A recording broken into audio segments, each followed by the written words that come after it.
l'objectif d'un abécédaire, c'est justement d'avoir des portes d'entrée très variées et qu'on puisse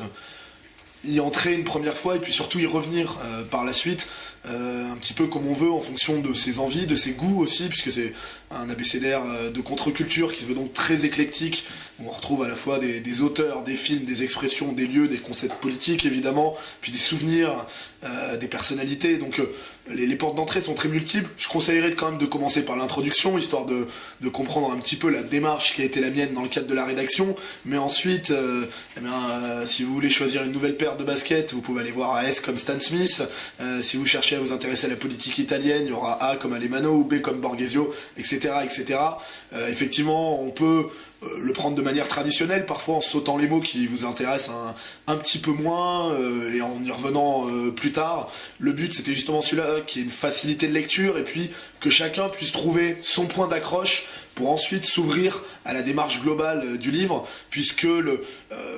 tout n'est pas original ou originel, y a beaucoup d'éléments qui sont empruntés à droite et à gauche, c'est le cas de le dire d'ailleurs, puisqu'il y a des références qui sont assez étonnantes dedans. Je sais qu'il y a une journaliste des Inrecuptibles, Camille Polony, qui s'est interrogée sur Twitter en me voyant évoquer le cas des 7 de Tarnac, le fameux comité invisible qui avait rédigé l'insurrection qui vient, etc. Bah oui, il y a des choses qui peuvent parfois paraître étonnantes, mais justement ce qui m'a semblé intéressant, c'est d'opérer entre tous ces différents termes définis, cette synthèse, cette dynamique qui constitue à mes yeux justement cette contre-culture identitaire que j'ai voulu présenter dans cet ouvrage. Donc qui est parfois grand public, il y a parfois des films effectivement vus par des millions de personnes dans le monde. Exactement, évidemment, il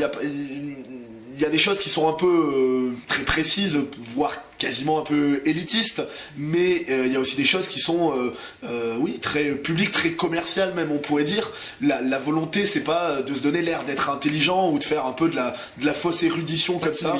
Voilà, pas de snobisme, moi j'ai pas cette prétention-là, et quand quelque chose connaît le grand succès auprès du public, je considère moi qu'il faut pas avoir cette attitude un peu de défiance ou de méfiance, qui est très, c'est vrai, très française, et puis peut-être un peu très droitière aussi, et qu'au contraire, quand quelque chose qui transmet des valeurs qui nous sont chères réussi dans le grand public, je pense au succès de la trilogie du Seigneur des Anneaux réalisée par Peter Jackson, ou un film comme 300 qui a permis finalement que la jeunesse européenne, voire occidentale même, se rappelle de la bataille des Thermopyles, ce qui était loin d'être gagné,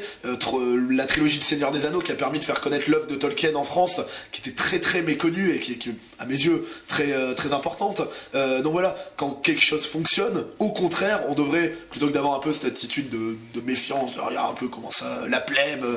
au contraire se dire notre peuple a encore des ressorts, et quand quelque chose transmet des valeurs saines, en plus ça fonctionne, donc au contraire, faut plutôt s'en satisfaire et s'en réjouir.